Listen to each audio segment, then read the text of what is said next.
When you see the product that I'm reviewing today, your first instinct might be to go, why am I interested in this? And click away. I think that would be a big mistake. Because this little unassuming quadcopter has a whole lot more under the hood than I thought when I first saw it. And then I flew it, and I was like, OMG. I'm Joshua Bardwell, and you're going to learn something today.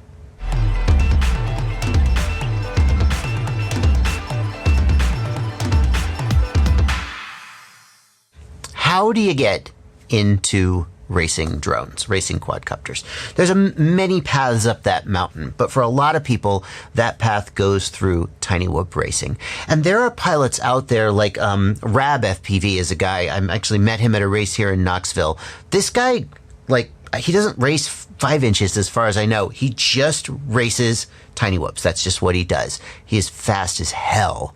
He's an unbelievable pilot.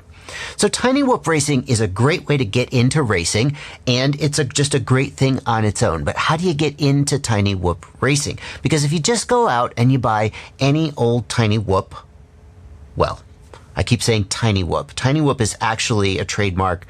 Jesse Perkins, Mr. Tiny Whoop, coined the phrase. He very graciously does not pitch a fit when people use the word tiny whoop generically, but I should at least give him credit. Tiny whoops are actually a thing. You could go out and you could buy any 65 millimeter prop guarded quad in this tiny whoop class, and many of them are going to let you down. They're going to fly like crap. They're going to be not very durable. They're going to be maybe expensive, and you're going to have a bad time. This quadcopter today has been designed by Newbeedrone and Patrick Clark, the tuner behind Project Mockingbird, and some of the Newbeedrone team pilots like Not Fast Enough FPV, great name for a racer. This thing flies so good. And I'm not like a great tiny whoop pilot. I fly mostly 5 inches. So for me to say that, when I started flying it, I was blown away with how good it flies. So before we dive into what is this? Why does it have brushed motors? It's not running Betaflight, it's running silverware. So what even is that? Before we dive into that, let's take a look at some flight video.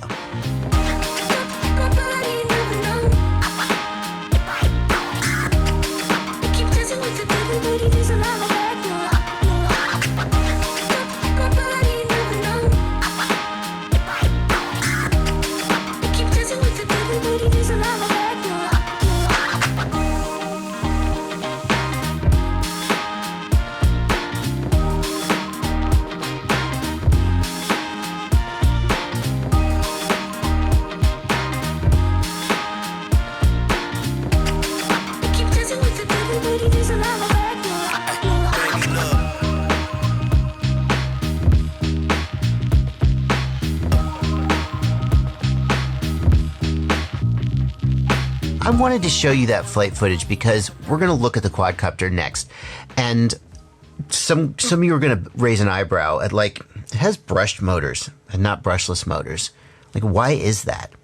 And there are reasons behind that decision. In fact, I did a whole interview with Patrick Clark, the guy who tuned and helped develop this, about why did they make those decisions? The short version is that they wanted to make a quadcopter that somebody could buy as their first racing quad, their first racing whoop. And they didn't want it to be so expensive that they might be put off. Would this quad perform better with brushless motors? Probably. Would it be at a higher price point? Yes. And that was one of their motivations for putting brushed motors on it. And I wanted to show you that because none of the specs of this quad in any way hold it back.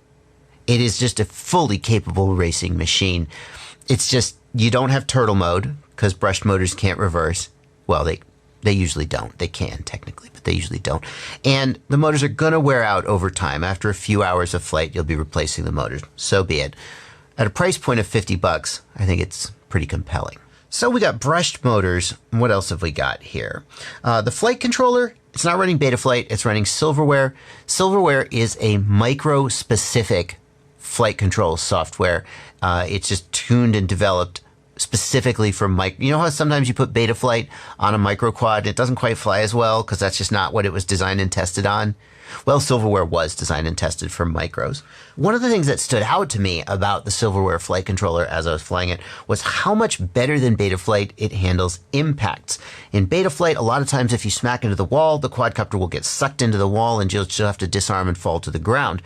When you do smack into something and bounce off, Betaflight may not recover quickly enough for you to really stay in the air. When I first started flying this and I started smacking into things, I just thought, wow, my reflexes must have gotten better. But actually, I realized that it's just something that silverware does better than Betaflight for some reason. It's very, very good at taking hits and staying in the air. One of the downsides, or maybe upsides, of silverware is that you don't plug silverware into a computer to configure it. Hey there, folks. A lot of people in my BetaFPV review video objected to me saying that you don't plug silverware into the computer to configure it. Let me be really clear. I do know that you plug the silverware flight controller into the computer to flash it, and you can change the silverware code and compile the code. At least that's what Patrick Clark told me how it works. I haven't explored it myself. So yes, you plug it into the computer to flash it, but there isn't like a silverware configurator like there is a Betaflight configurator. Any changes to the configuration you do will either be compiling the code and flashing it or modifying the parameters in the OSD, which we'll see a little later in the video. Hope I got that right. For the guys who are doing tuning, they are literally compiling silverware. They'll change the PIDs in the code, and then they'll flash the code to the to the flight controller and try it out. You're not going to need to do that. It does mean that if you're into PID tuning, this probably isn't the quad for you. This quad is for someone who just wants the absolute best tune already on there, and then stop thinking about PID tuning and start focusing on being a faster pilot. That's the point of this one. For basic configuration of the silverware flight controller, you do it through an on-screen display using your transmitter sticks. If you've ever used Betaflight OSD to change your rates or your PIDs, this will be very familiar to you. You can set up aux modes, you can change rates, and various other configuration options. Although it does come shipped out of the box with a default configuration, a beginner would be able to set this up without making any changes to the quadcopter. Just bind it, make sure your channel mapping is in the correct order, and then set up 2 aux modes, and you're ready to go. It's worth pointing out that Patrick Clark and many of the other test pilots use the BetaFPV LiteRadio when they fly. And I was like, really? This is like a $45 beginner radio. I mean, I've been impressed with the build quality, but why would a pro racer be using this? Well, apparently it gets the job done. The FrSky version of this radio, it comes in 2 versions, one for BAYANG receivers, don't buy that one, and one for FrSky receivers. The FrSky version of the radio comes pre-configured out of the box. All the switches are ready to go, and so you wouldn't even need, you would just bind it, and you'd already have an arm switch and a flight mode switch, and you'd be ready to go. The quad comes with Newbeedrone's own receiver, and this is a good thing because the built-in receivers on many Tiny Whoop boards have terrible, terrible range. This is a full-range receiver. You basically can run out the video. The video, by the way, the video transmitter goes up to 25 milliwatts. You could basically run out the video before you fail-safe this thing. It does support FrSky D8 and D16 mode, and it can also bind in Futaba, FSHS Futaba. It can bind to Futabas if you have a Futaba. It also supports both inverted and uninverted S-Bus output. None of that is really going to matter if you are using this quad. It comes pre-configured and ready to go, but this is actually a pretty decent receiver to use on other Tiny Whoop builds you might be considering, and it certainly is worth a look. I made a mistake when I was setting up this receiver. It's a really common mistake. I want to make sure you don't make it too. When you bind it, you plug the battery in, you wait for it to power up, and then you press the bind button. That puts it in bind mode. If you hold down the bind button and plug it in, like you do on most other receivers, you're going to actually change it from inverted S-Bus to not inverted S-Bus, and then it won't work. Like, you'll be able to bind it, but it won't actually talk to the flight controller. The way you can tell if it's in the right mode is by the number of red blinks when you first turn it on. So right now, when I plug in the battery, I'm going to get 1 red blink, and then we're good. Then there's a quick red blink, and then now this slow red blinking is just because it's the controller's turned off. That 1 quick red blink is what you want to see for this flight controller. If you see 2 quick red blinks, it's in inverted S-bus mode and it's not going to work. And the way you fix that is you just hold the button down and then plug in the battery and it switches it. The battery plugs in via a PH 2.0 connector. This is Newbeedrone's upgraded connector. It has a rigid plastic housing, which goes a long way toward preventing you from accidentally plugging the battery in backwards. With this sort of more flexible plastic housing on some other PH connectors, you can jam the battery in backwards. And I'm not saying you couldn't do it here, but it is a little bit harder. The plug does have rolled pins, not solid pins, which is going to reduce the performance. There's going to be just a little bit more voltage drop, but I was able to get 3-4 minutes easy of flying using these Newbeedrone Nitro Nectar batteries that they sent with it. I actually have the guy who's doing my battery testing. My battery testing is back. Did you miss that? Yeah, I have like 75 different packs tested, and in a Google spreadsheet for you to look at the results and figure out what are the best. We're going to test these too. We're testing whoop packs. We're testing all kinds of them. They may even be on there, and there'll be a link to that down in the video description too. When you're done watching this video, go check that one out. So that brings us to the end of the video, and as always, the question, should you buy it? I think if you're looking for your first racing drone, this is a fantastic choice. It flies so freaking good. Just about the only complaint I have about the way it flies is Patrick Clark tunes his yaw rate super high. Like, yaw is super sensitive. And he says yaw wins races. But to me, I'm used to a lower yaw rate, and maybe, especially for a beginner, that yaw stick might be a little too sensitive. You could always turn that down in the OSD if you found you didn't like that. But it flies really great. It costs $50, and you absolutely could be so competitive with this thing.